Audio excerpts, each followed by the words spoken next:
I invite the women of In Voice, Gwen, Irma, and Sharon, to offer a special musical moment for all of us.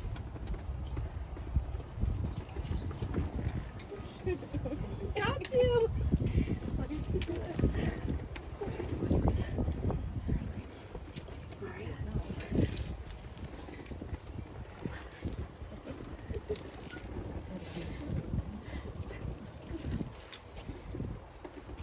When you're weary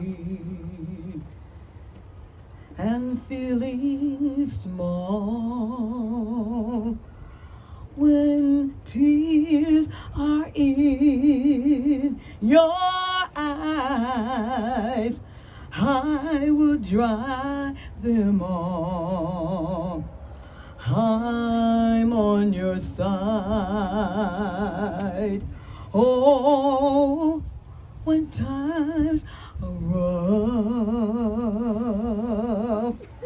and friends just can't be found, like a bridge over troubled water, I will ease your mind like a bridge over troubled water.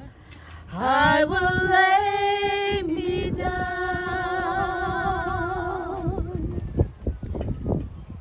when you're down and out on the street. When evening falls so hard, I will comfort you. Ooh, I'll take your part. Oh, when darkness comes and pain is all around, like a bridge over troubled waters, I will ease your mind like a bridge over troubled water.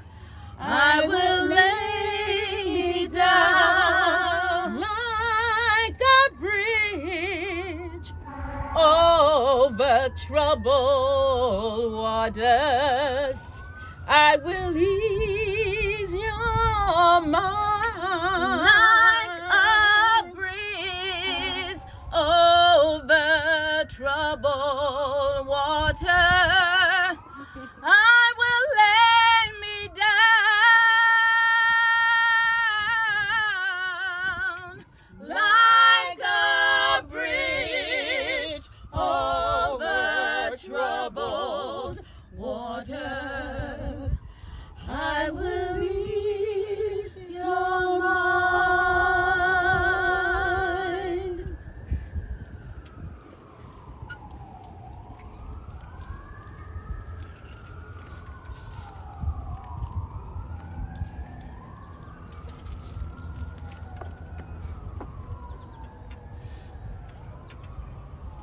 Wish you could stay even one, just one more day. Time to go home, but I know I will think of you each and every day.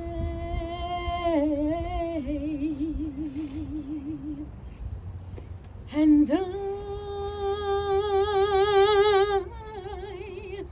will always love you. I will always love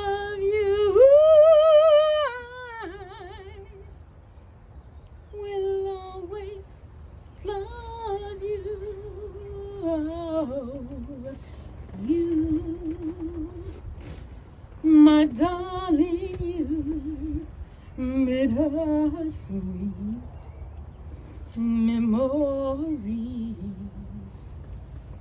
That is what I'm taking with me. So goodbye, please don't cry. We all know this is what it must be.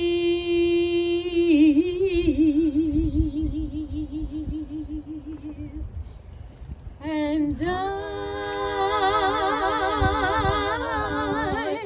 will always love you. I will always love you.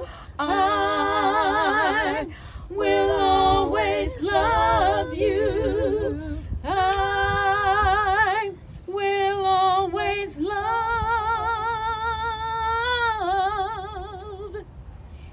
you.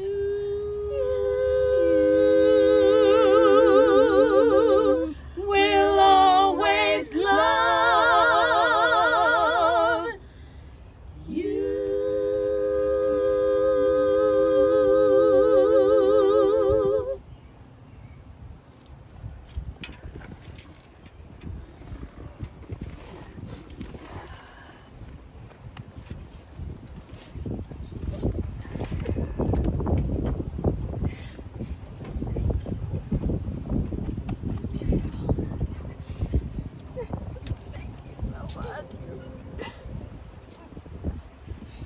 Thank you to the lovely ladies, the beautiful voices of Invoice.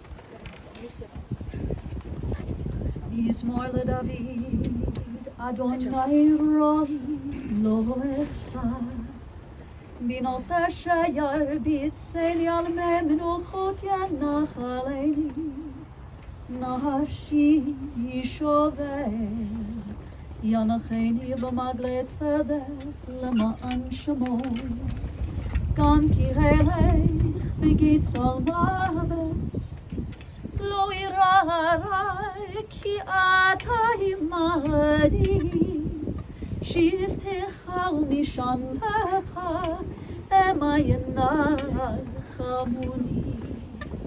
תערוך לפניי שולחן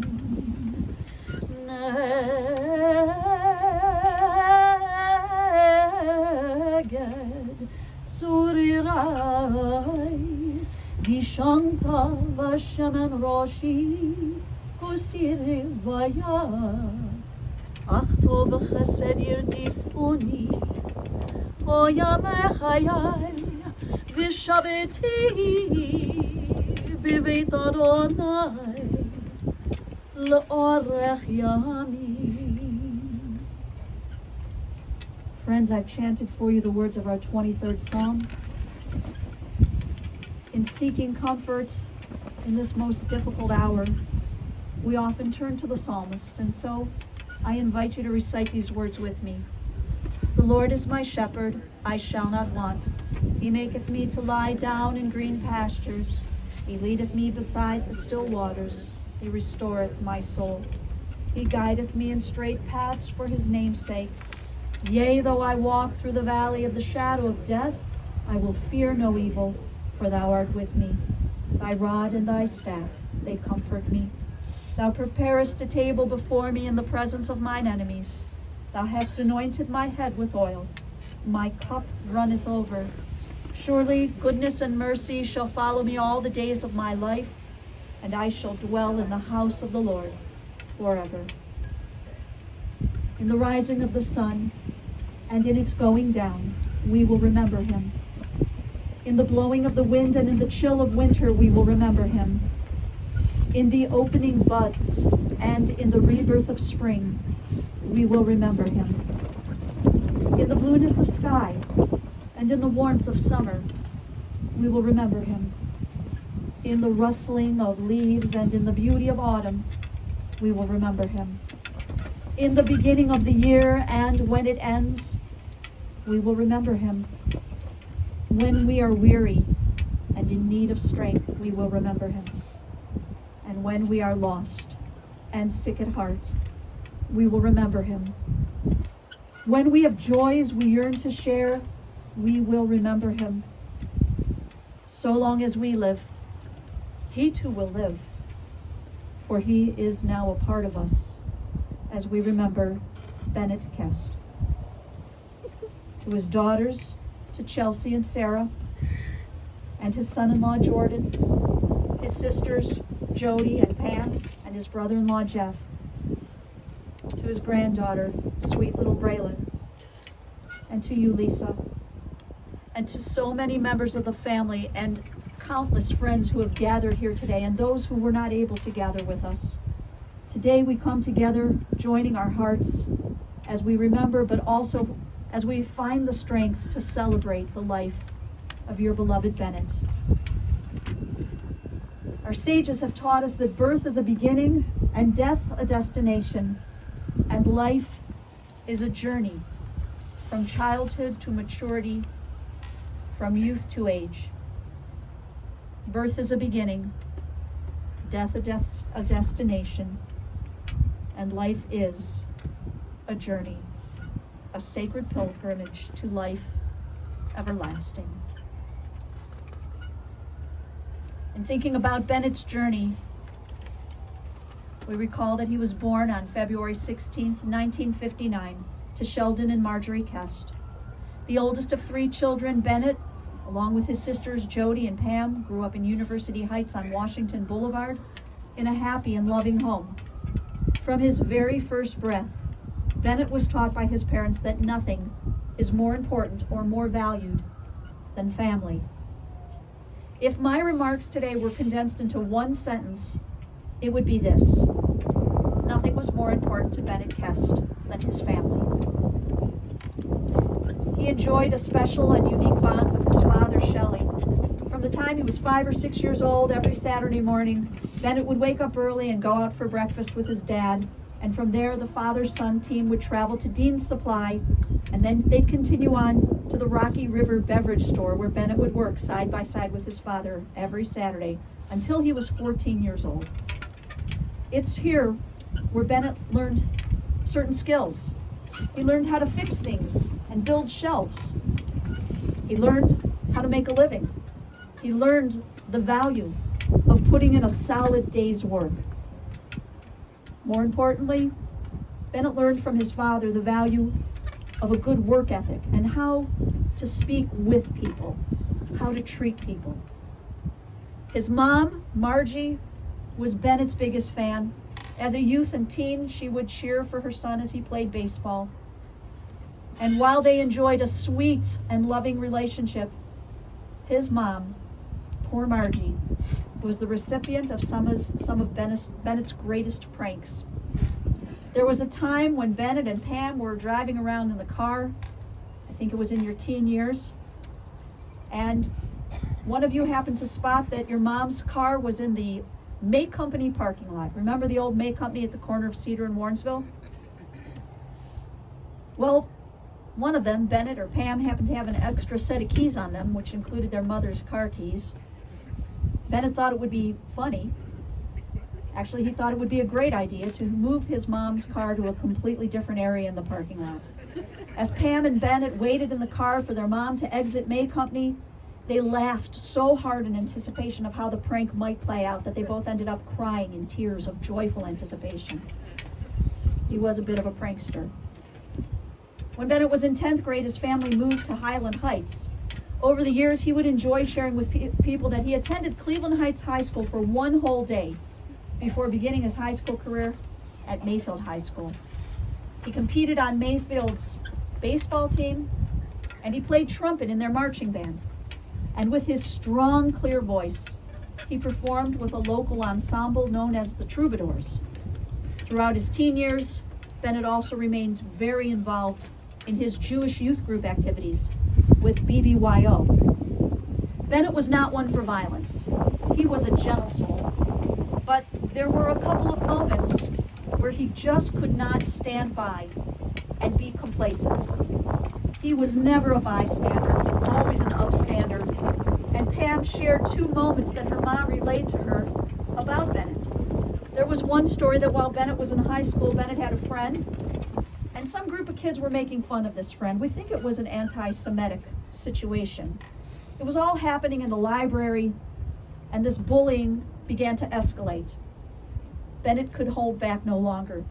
He went over to this bully, maybe picked him up by the shirt, and tossed him across the room. The bully hit the bookcases, and one by one, each bookcase in the library toppled over.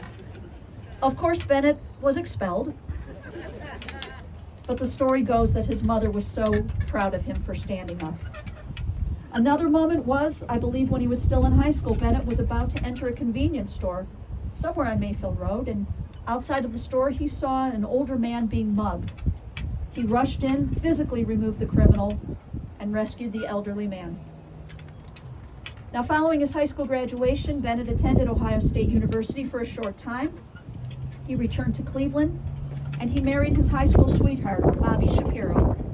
They remained married for 4 years.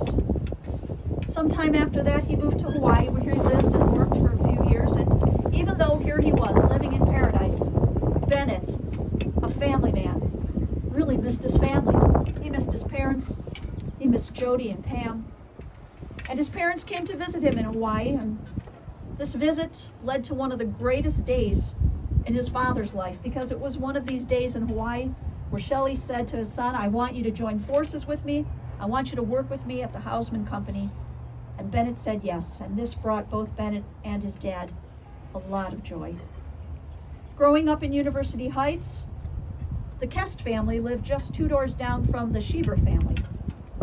For Lisa Schieber, Bennett was always a big brother.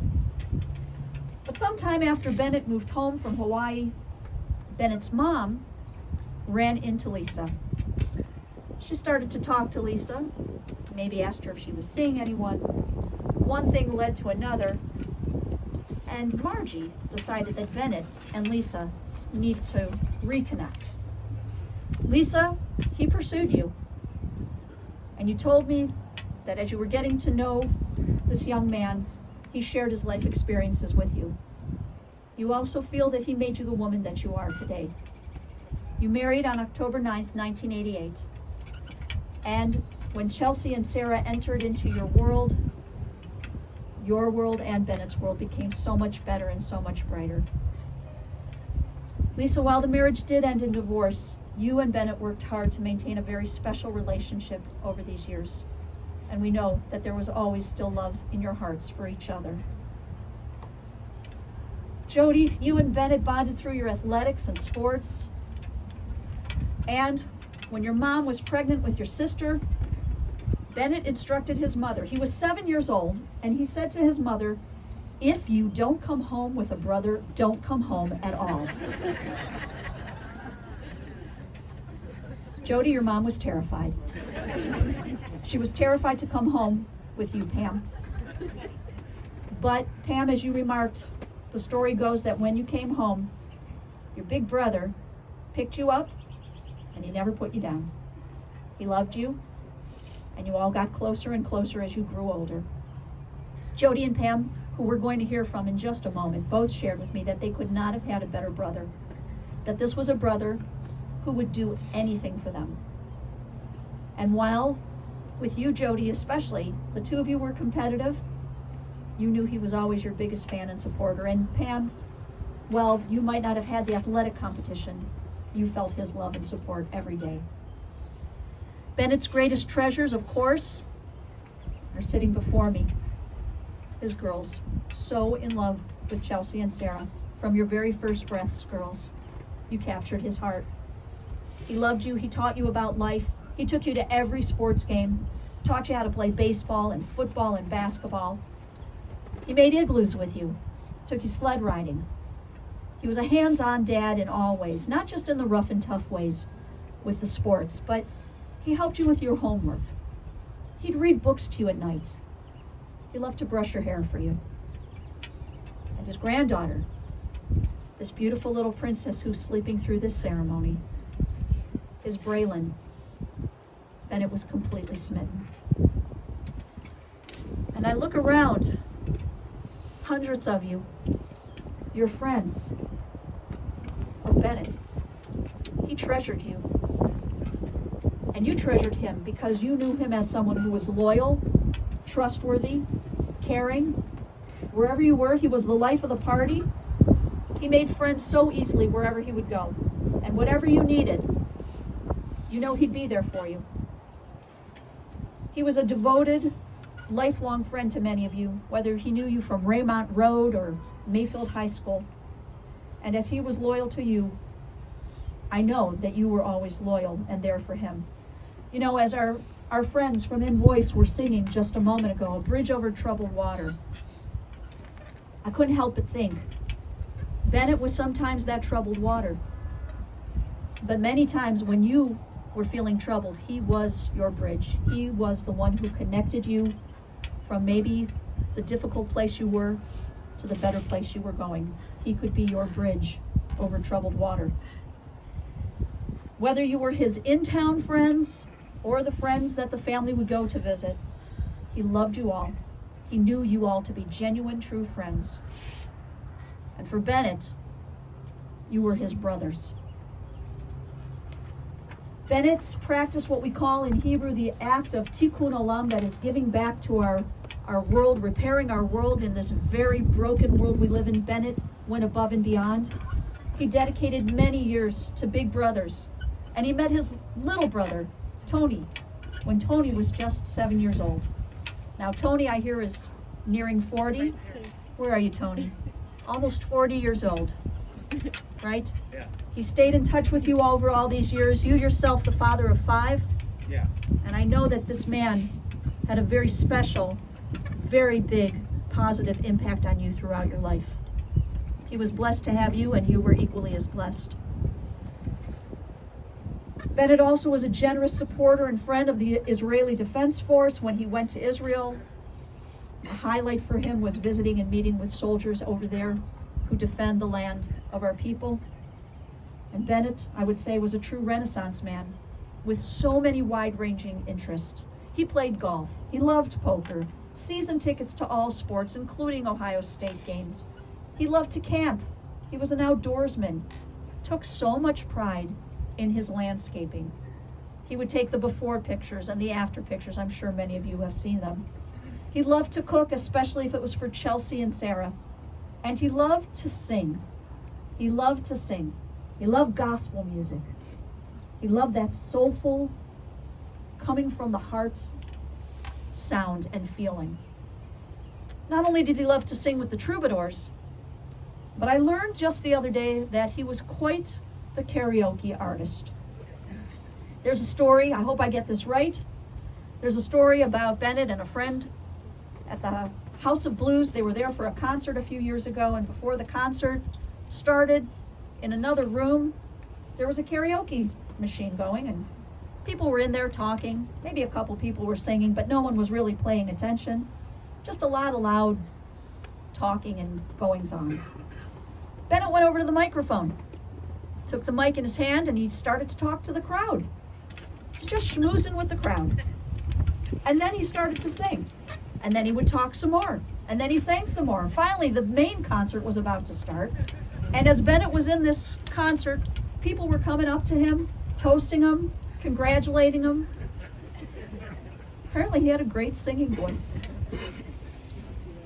The prankster at a dinner that was celebrating the Cleveland Browns. I think his friend David Rockwell invited him. The Browns were up there on the stage getting awards. Lisa, you were at this event. All of a sudden you looked to your left and right, you noticed Bennett was gone. You started to worry. And then as you looked up on the stage, as each Browns player was sneaking through the curtain, Bennett comes through the curtain. He was often confused as a linebacker for the Browns. He had no fear. He would jump on a stage if a concert was going on and take over the mic, and for some reason, happily, the band would allow him to do so. Never got kicked off the stage. This is a guy's guy, who was strong of body, strong of mind, but inside, in so many ways, he was a big teddy bear. He had a sweet and loving heart. I think all of you here, most of you here, were the recipients of that love. And today our hearts are crushed. But we have to find the strength. We have to find the strength as we join with the sages of our people in declaring, Zichron Livracha. We pray that his memory will always be a blessing. And as we go forth, we will continue to do good deeds to honor his name. We're taught that words which come from the heart enter directly to the heart. We have a number of members of the family who wish to share words in their heart with you, and at this time I want to call on his sisters, Jody and Pam.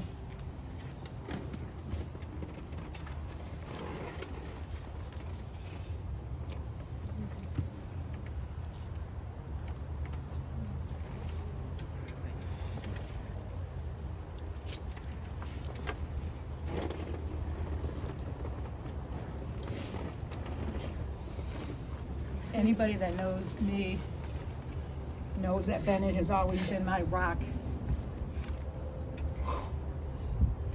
From day one. Whew.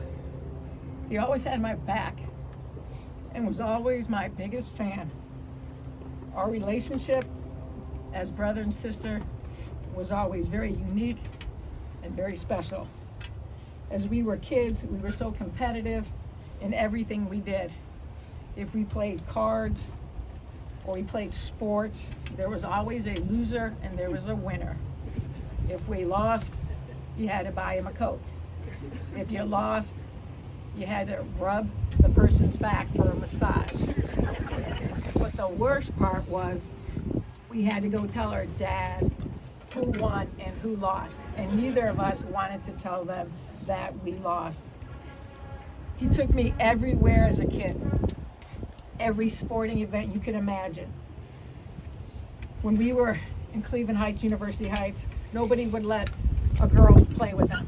I was the tomboy, and I wanted to play with the guys, and there were no girls playing. But he took me along, and he was bigger than everybody else. So I played. I played football, basketball, baseball. We made our own games behind on Brainerd Road. And Bennett used to always tell everybody he knew he was in trouble when eventually they started to pick me before they picked him. So I left him at home. Like most brothers and sisters, we did have a few secrets from our parents. Our parents were unbelievable. In the basement, we had everything. Ping pong table, pinball machine, you name it, we had it. Air hockey. We were always competitive. And one day we were playing ping pong, and I don't know what happened, if I was losing or he cheated, I don't know. But I got mad, and I took the paddle and threw it at him. He ducked, and it went right through the wall. So of course, we have to support each other, so we put a pitcher there and we moved the pitcher over. And to that day, my parents did not know about that until we moved. The other secret that we had, when we were young, I was probably 10 years old, we went to Florida to visit my grandparents and my aunt. And my aunt had to go stop at a house, and so Bennett and I were in this little Volkswagen, and he was in the front, and I was in the front, he was in the back. And of course, we were arguing over something, I don't remember what. And he got mad and he kicked me. And I flew through the windshield. So that's why I'm kind of cuckoo a little bit. And so when my aunt came out, she was so mad at us and what happened. And of course, we lied and said, well, Bennett was trying to get out of the car and he pushed me and I flew. But to this day, we know it really happened. So, as everybody know, Bennett was involved in my coaching career. He came to every single event.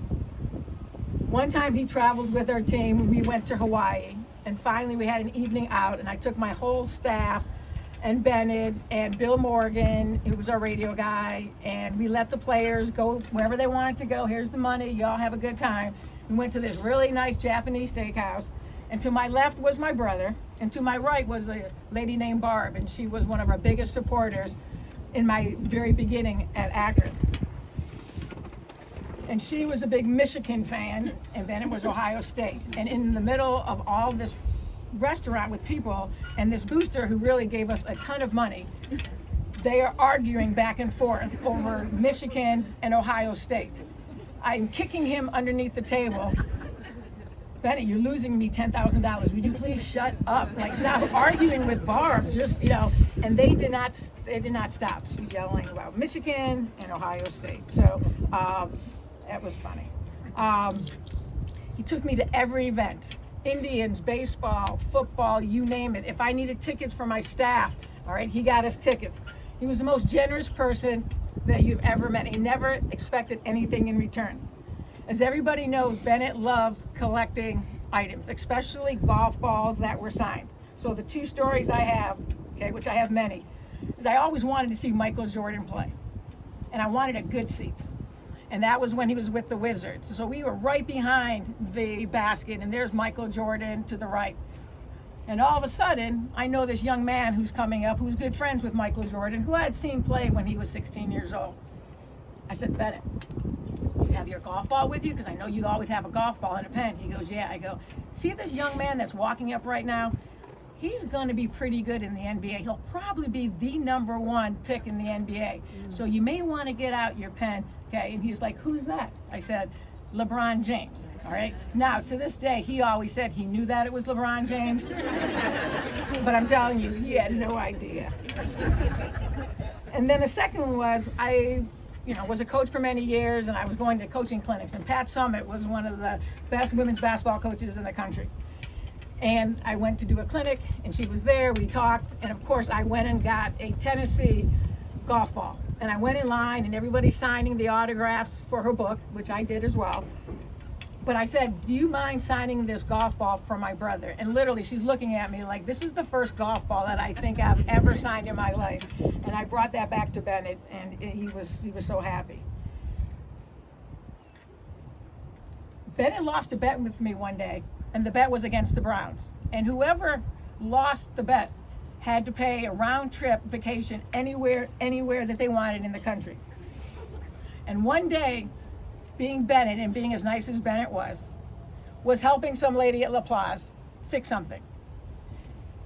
She comes back to give him the hammer and notices on his wall is all these golf balls that are signed.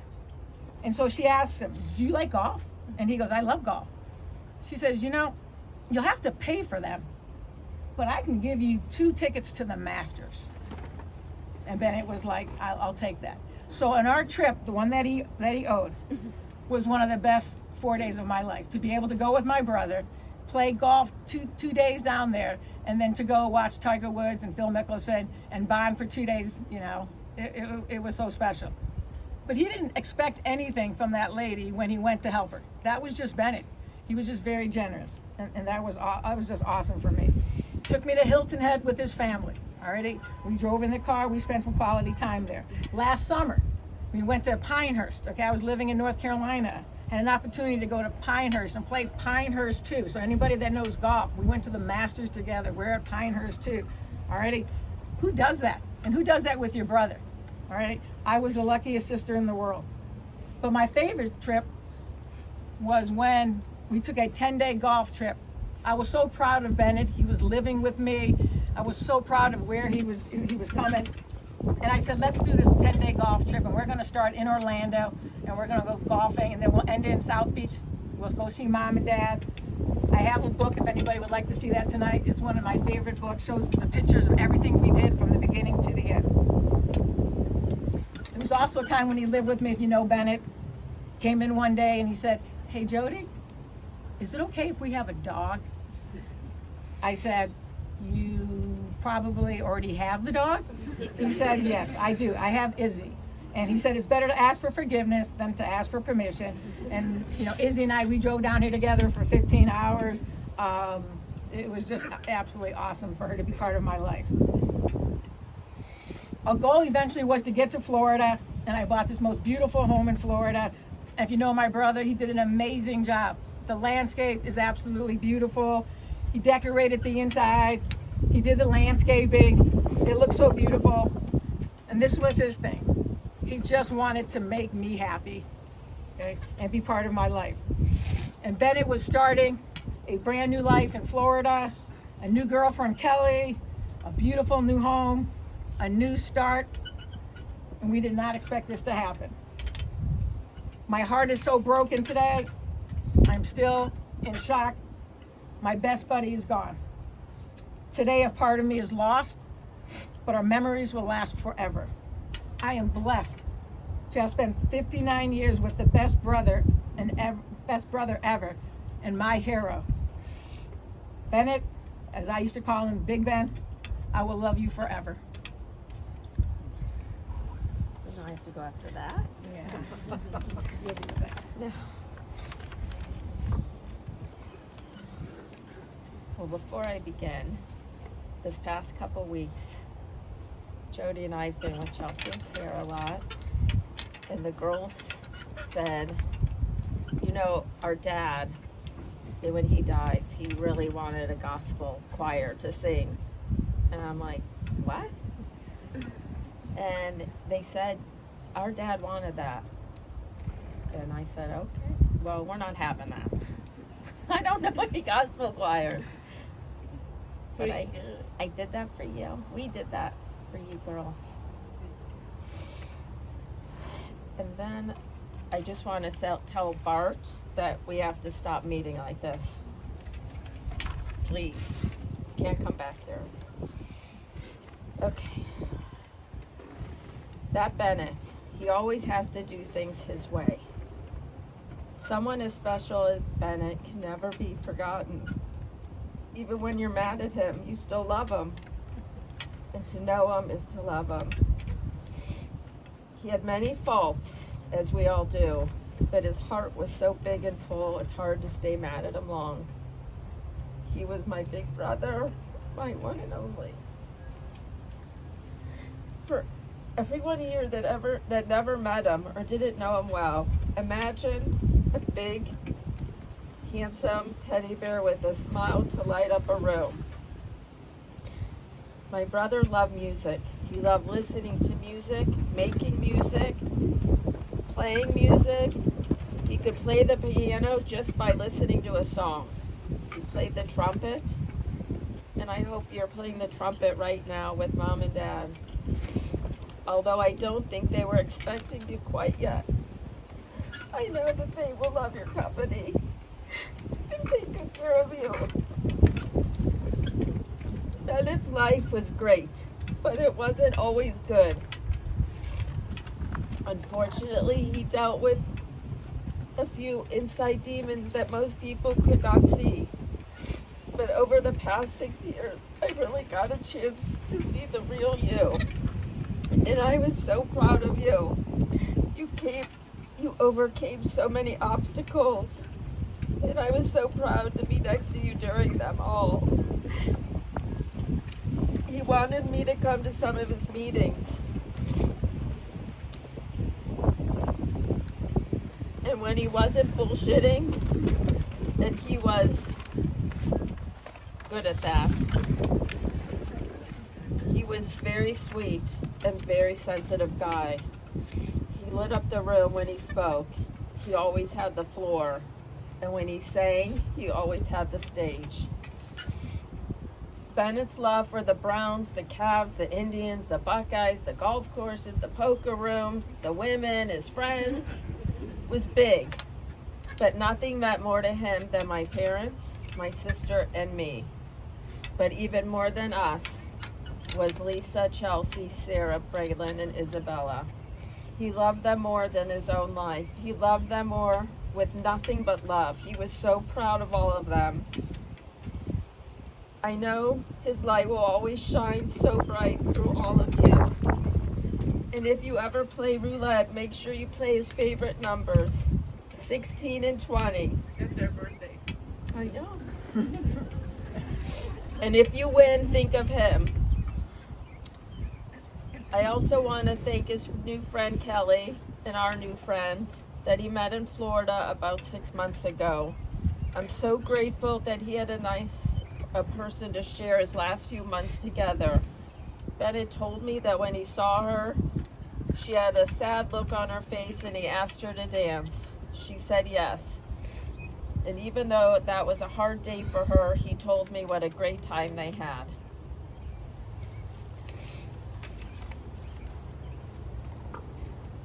Bennett was bigger than life. His life was a big party. And I know that he is singing and dancing today, and that's exactly what he would want us to do.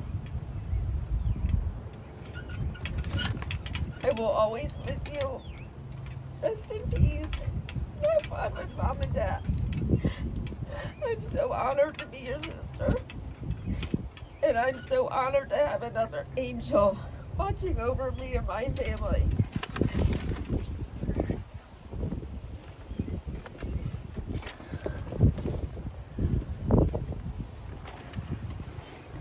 Friends, I want to call on his daughters, Sarah and Chelsea.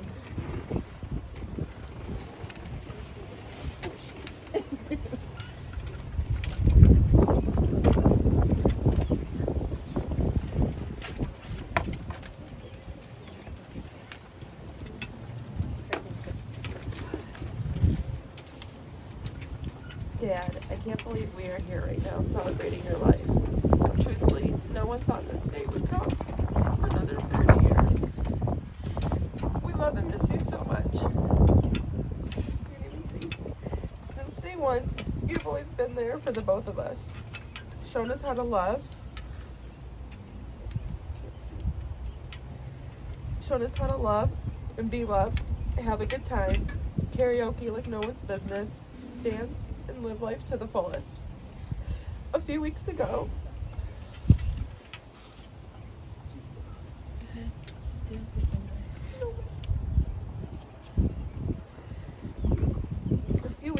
we were talking about some of our favorite memories growing up. We agreed it was a tiebreaker between all of the carnivals, sporting events, go Browns, the camper, and throwing us girls the best birthday parties, and our big family vacations to Hilton Head in Hawaii. There wasn't one movie you could stay awake for, but you never fell asleep in the middle of a sporting event. For everyone here, you know our father was always the life of the party itself, and no one could ever say no to that gorgeous smile. You were spontaneous to the point where we could be laying down on the couch and you'd give us 10 minutes to all get ready because you had a big fun day planned ahead for us.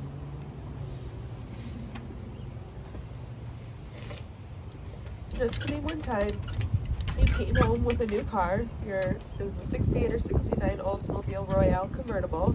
You told us to hop in, and we all ended up getting ice cream. It all happened so quick that when I got out of the car, I realized I didn't even have time to put shoes on. Our father's the definition of a true legend. I hope the next time you're out and you see a karaoke machine, you get up on that stage and sing a song for our dad. It's not goodbye. See you later. I love you so much, Daddy.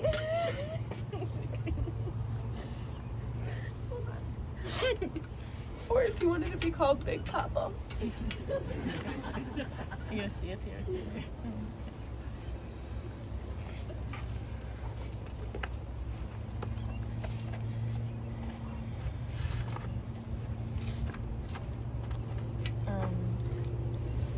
Dad was always good at speeches, regardless if he was prepared or just did one on the whim.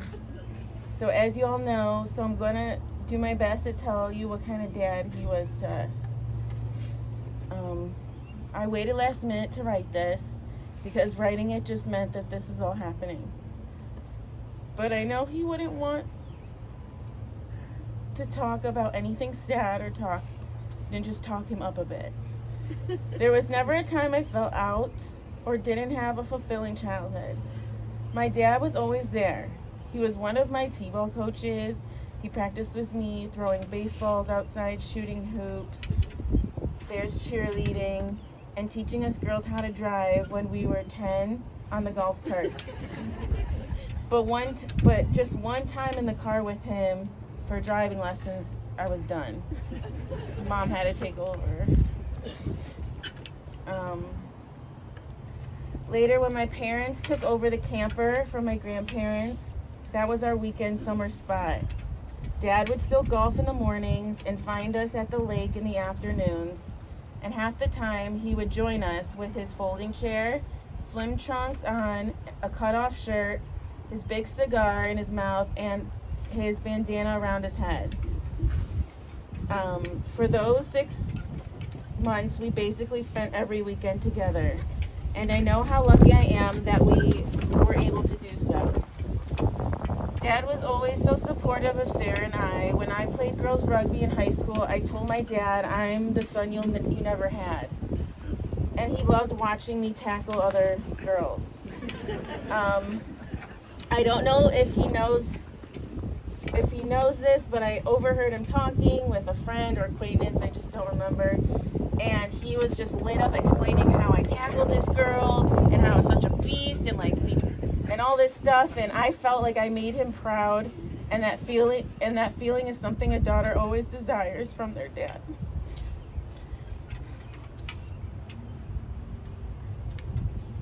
My dad was a big teddy bear. I used to cuddle with him under his arm and rest my head on his stomach, and I always felt safe with him. Everyone here knows what an amazing, caring man he is. That's why there are so many of you here today. I think my favorite times with my dad were laughing. I loved hearing his stories, and I loved hearing other people tell stories about him. All the things he did, even though they were very ballsy, and half the time I didn't believe that he did them. But if you needed help and you asked for help from my dad, he wouldn't say no. And if he wasn't able to help himself, he always knew somebody. He was always so resourceful. I love that about him. If I needed a moving guide, oh, I know somebody, but I'm not doing it. I know somebody. Dad, this is broken. Oh, I know somebody. Dad, I could go on and on, but I won't. I'm really going to miss you, and it hasn't quite hit me yet. I now have a guardian angel, and you can bet I'm bringing a cutout picture of your face to the Browns game.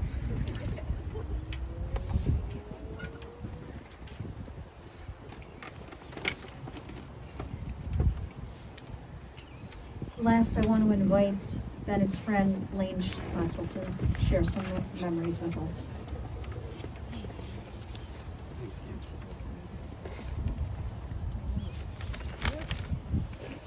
Listen, so everyone will understand, there's a lot of people here from Bennett's past, from his BBYO days, his Gideon days, his Mayfield days, his AEPI days. And we used the normal democratic process to decide who would write and who would read, and that meant David Rockwell made all the decisions. So in honor of David, who could not make the trip coast to coast for his own health issues, I'm just the vehicle reading the words that David put together to hopefully represent a lot of his friends.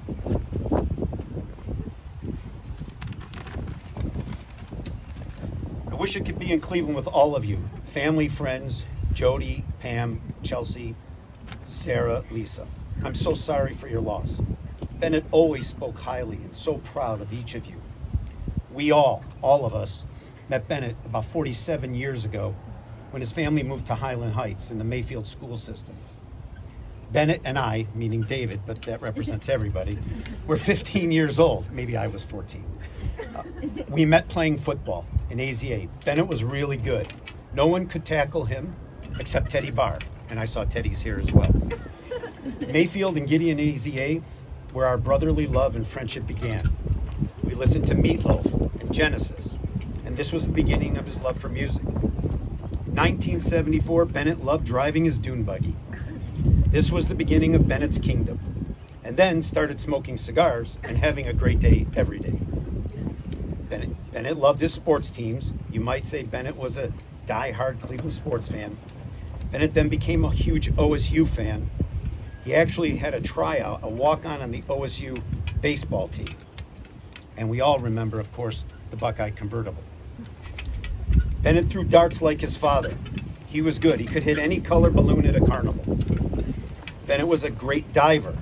Actually, I didn't know that until I read this. We saw him dive a perfect swan dive off the high board at the Mayfield City Pool.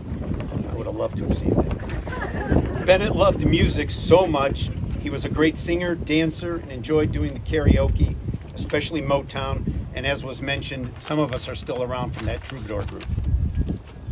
Bennett had 2 careers, restaurant management and property management. Restaurant management was good, where he learned to cook and merchandise at Best Gyros, Davis Bakery, and a nice restaurant in Maui. He learned the shopping center and property management business from his father. Bennett loved to travel and gamble. He traveled throughout the world. Some of his favorite locations: Cleveland to Miami, Las Vegas to New York, Columbus to New Orleans, San Diego to Florida. Bennett loved famous people and collecting memorabilia, as we've heard, and the signatures. He would remember the famous people that his family and friends loved, and he would always get memorabilia for them. He loved doing for others. He was generous. Bennett gave his family and friends a dream to remember: the love of music, positive attitude, and to live every day to its fullest. Bennett lived like this, like there was only one day, today, no tomorrow. He played hard, did what he wanted to do, and he was always the life of the party. You always knew when Bennett gave you that hug or that kiss that it was from the heart. And you always felt it all the time, and we feel it here today. One of the last things I'll personally remember was I had the privilege, thanks to Lisa's pushing, to take Bennett to Israel with an FIDF mission. That was in 2014. Allow me to say I'm still recovering.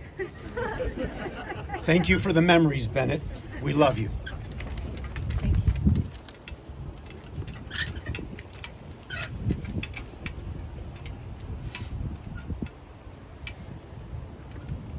Friends, we're going to continue now with the rites of burial.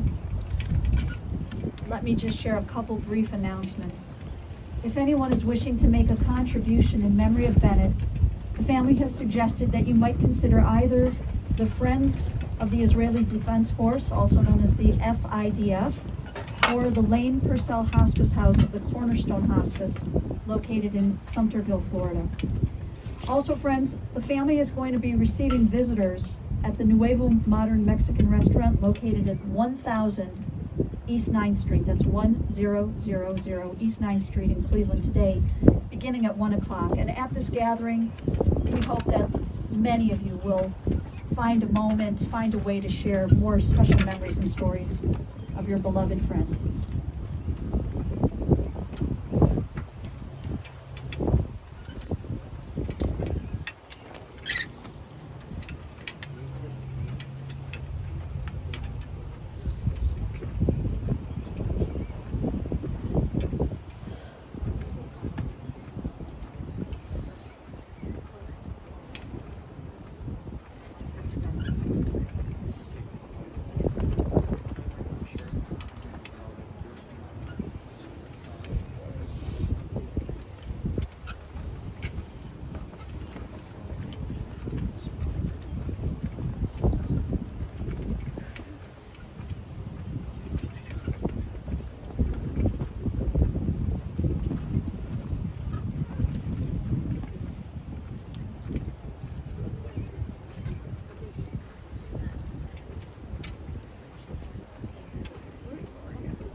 Baruch atah Adonai Eloheinu melech haolam, Dayan ha'emet.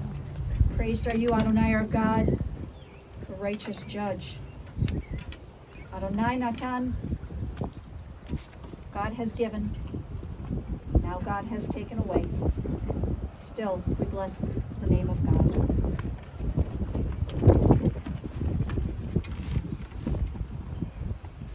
אל מלא רחמים, שוכן במרומים. חמסי מנוחה נכונה תחת כנפי השכינה, במעלות קדושים וחורים, כזוהר הרקיע מסעירים.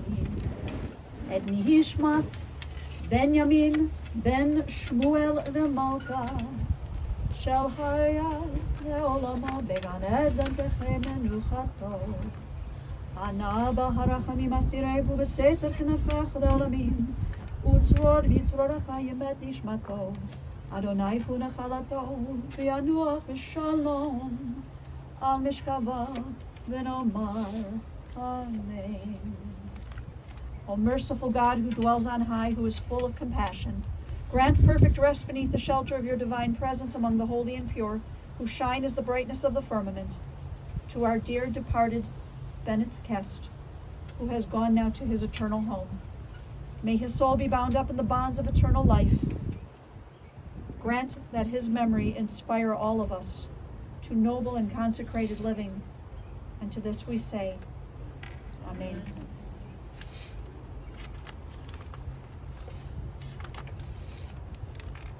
Friends, we take a moment now as we invite the immediate family members to place earth on the casket. This mitzvah, this commandment, this deed ensures that our loved ones are not buried in the hands of strangers, but in the hands of those who knew them and loved them. We'll call on the immediate family to do so. And friends, once we have finished the recitation of the mourner's Kaddish, then everyone else here who would like to place earth will be invited to do so.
I invite you to remain standing as we prepare for the words of the Kaddish.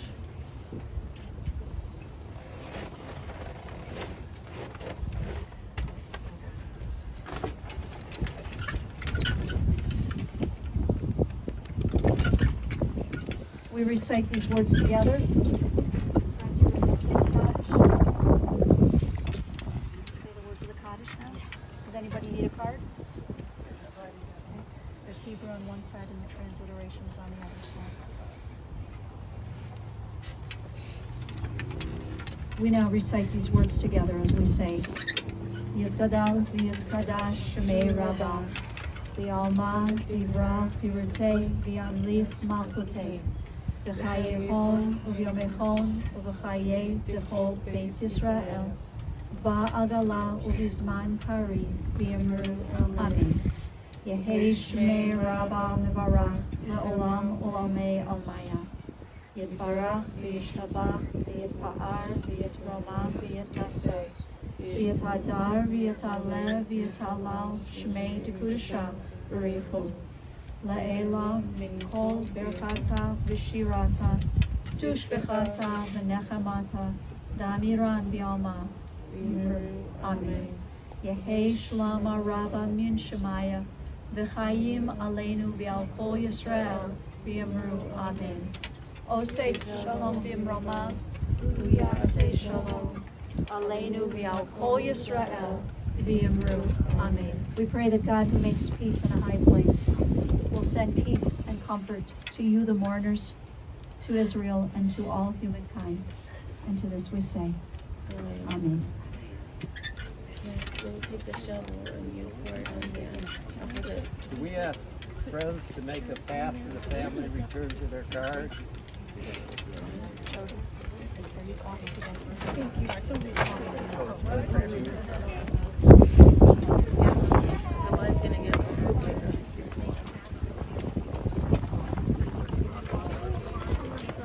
Here.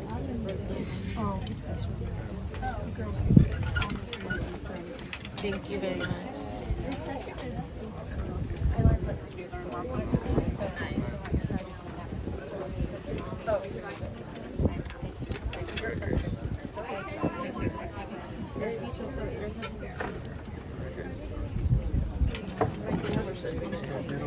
Well, genetics says I didn't get that gene. I did not get that gene.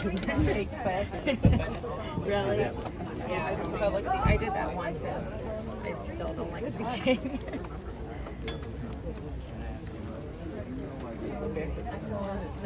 I'm going to ask you to go back to your cars. Okay. Okay? I found the dad's leather hat. I gave it back.